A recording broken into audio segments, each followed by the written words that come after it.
Nakapagtala ng pagtaas sa konsumo ng kuryente ang Isalco 1 Kawayan Branch kasabay ng patuloy na pagtaas ng temperatura sa lugar na umabot na ngayon sa mas mainit na kondisyon kumpara sa mga nakaraang linggo. Sa kabila nito, bumaba naman ang bilang ng mga consumers na napuputulan ng serbisyo na itinuturing na positibong indikasyon ng mas maayos na pagbabayad at mas responsabling pagkonsumo ng kuryente ng mga residente.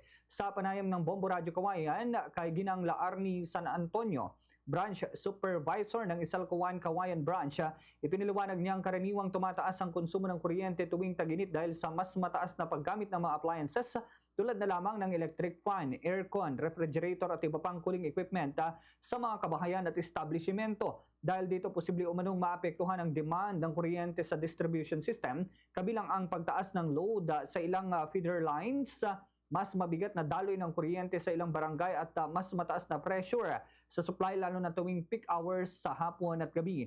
Pinalalahanan naman ng Isalco ang publiko na makatutulong ang energy conservation tulad ng paggamit ng appliances o tamang paggamit ng appliances sa regular maintenance ng aircon at ventilador at pag-iwas sa sabay-sabay na paggamit ng malalakas na konsumong kagamitan upang maiwasan ang overloading. Samantala, iniulat din ng opisyal na bumaba lamang sa 900 ang bilang ng mga consumer na naputulan ng serbisyo. Isa sa mga nakikitang dahilan dito ang mas maingat na pagbabayad ng maraming mga residente na maaring dulot ng pangamba na mawawalan ng kuryente sa gitna ng matinding init ng panahon.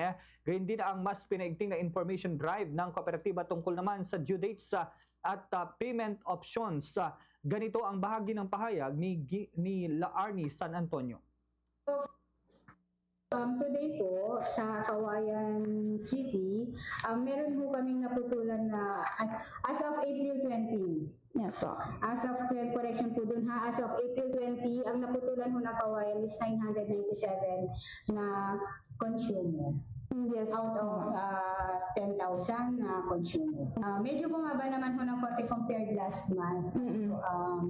Dahil nga po summer season, tapos po siguro ang ating mga MCOs dahil kailangan po natin ng kuryente dahil sa sobrang init po ng panahon at uso ang mga heat stroke po ngayon. Kaya po sobrang tumataas po talaga yung mga konsumo natin pagdating ng summer season tulad ng buwan.